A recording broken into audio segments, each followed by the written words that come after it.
Yoo akkam jirtu kabajamtoota hordoftoota keenya sagantaan kun sagantaa fayyaa yeroodha yerootti dhimmoota garaagaraa irratti kan waliin haasofnu ta'a.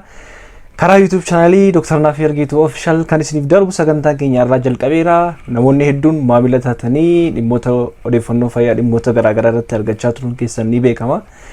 Egaa guyyaa irraas sagantaa biraatiin dhiyaannee jirra. Hanga xumura sagantaa keenyatti hordofaa affeerraa keenya jalqaba garuu waadaa waliif haasennu.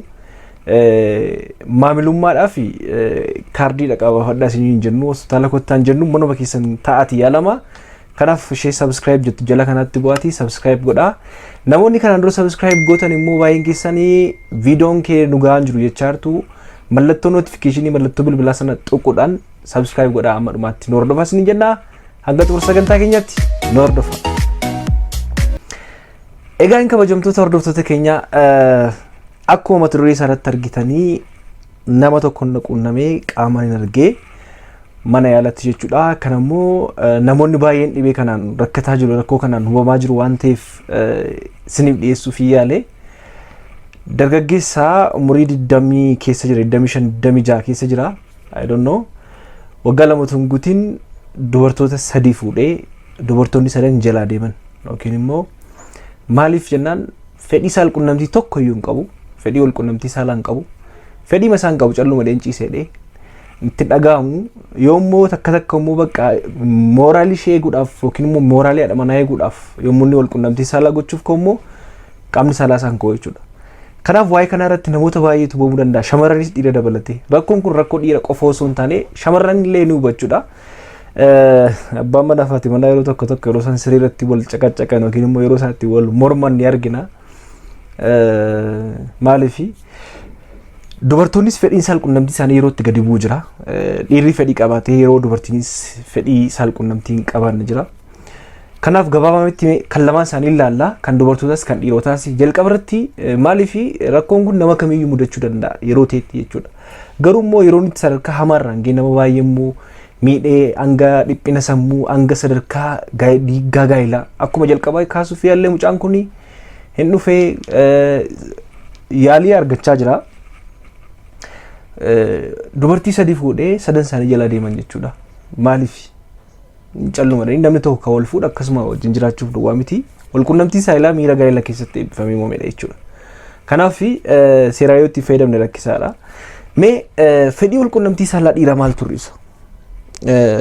Akkuma beekamu dhiirri tokko yoo fedhii qabaate malee wal-qunnamtii saalaa gochuu hin danda'u.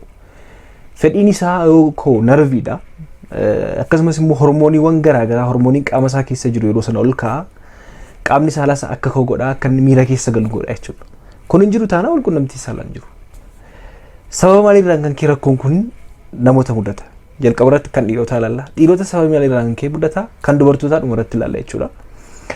Egaa jalqaba irratti kan ilaallu tokkoffaa irratti dhiphina yookiin stressii.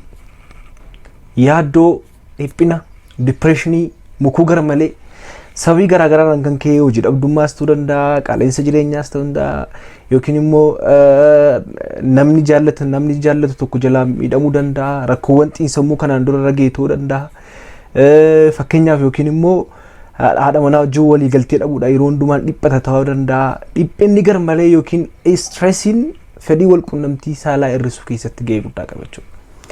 Namni tokko yeroo dhiphatu namni tokko yeroo gadduutti hormooniin qaama isaa keessa jiru sun hin jeeqama hormooniin dhiphinaanii gadhiifamu yeroo kanatti dhiirri tokko akka inni fedhii hin qabaanne godha jechuudha. Kanaaf yaaddoo gar malee hirriba dhabuu ta'uu danda'a jechuudha. Kun dhiphinni gar malee rakkoo nama saaxila. Viidiyoo keenya guyyaa muraasa booda waa'ee dhiphina gar malee dipireeshinii mukuu cinqatii kan jennu jechuudha.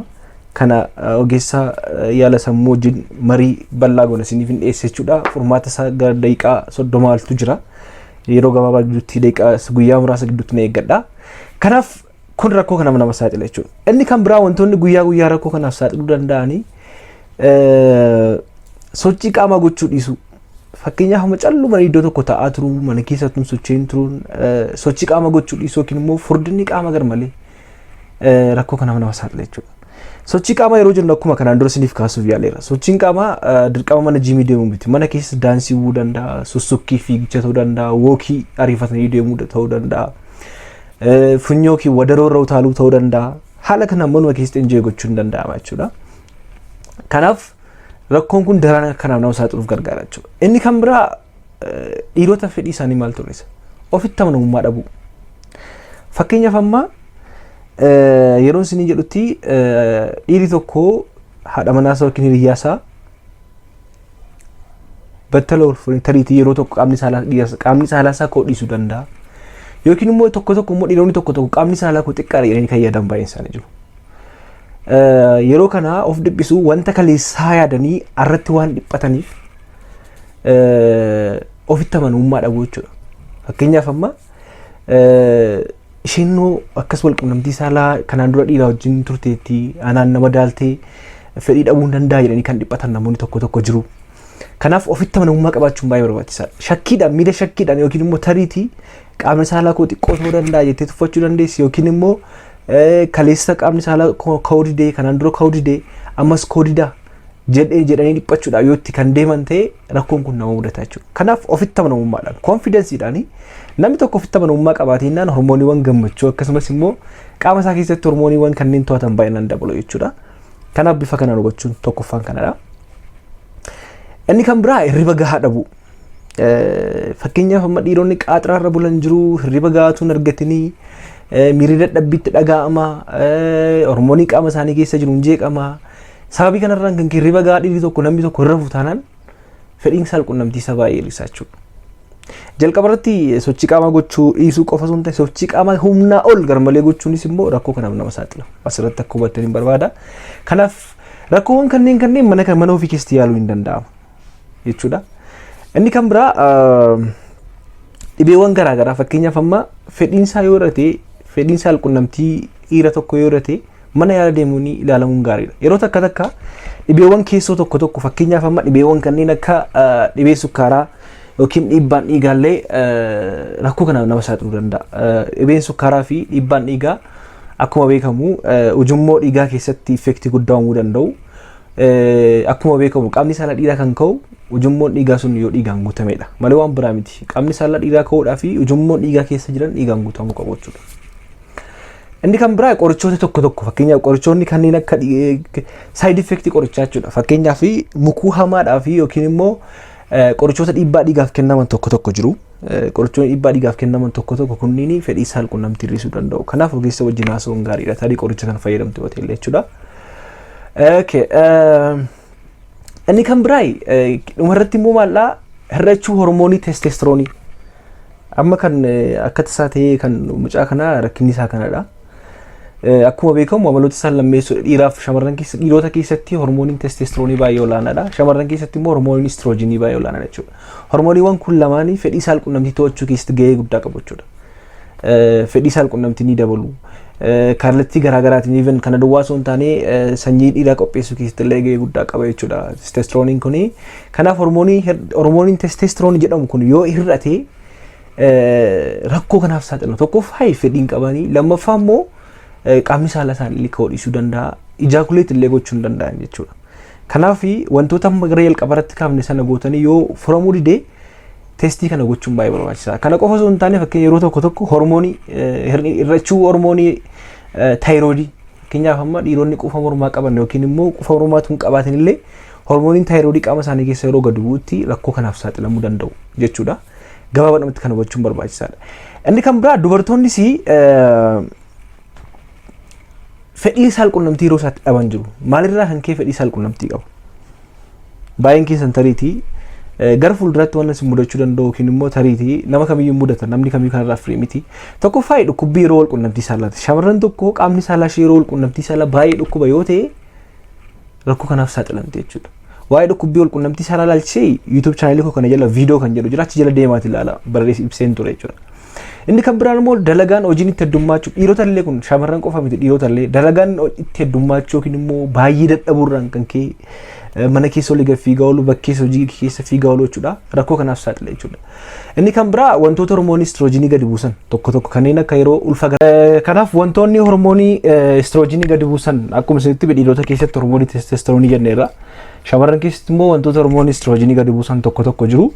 Fakkeenyaaf ulfa yeroo jalqabaa harmoosisuu yookiin immoo laguun dhaabbachuu dubartiin tokko waggaa 45 booda laguun ishee dhaabbata jechuudha rakkoo kanaaf saaxilamuu danda'u.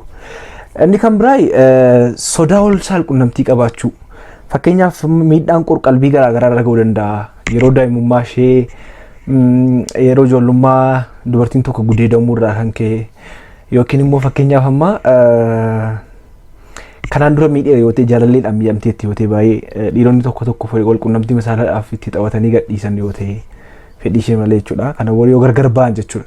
Inni kan biraa akkuma jalqabeen dhiphina sammuullee fedhii saalqunnamtii dubartoota gadi buusa jechuudha. Wal shakkii kun dhiira qofaa osoo hin taane shamarranis ni dabalata. Wal shakkii gaa'ila keessatti yookiin immoo hariiroo shakkiidhaan guutamu. Fakkeenya yeroo hundumaa wal shakku yoo ta'e rakkoo kanaaf saaxilamuu danda'u jechuudha. Inni kan biraa waliigaltee dhabuu abbaa manaa waliin abbaa manaa wajjin waliigaltee dhabdee dhiironni maatii keessatti waliigalteen hin jiru yoo ta'e rakkoo kanaaf saaxilamuu danda'u jechuudha.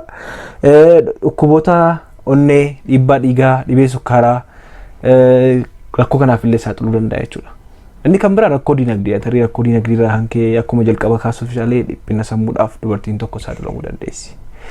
Gabaabaadhumatti kana fakkaata. Namoota jaallattaniif share godhaa.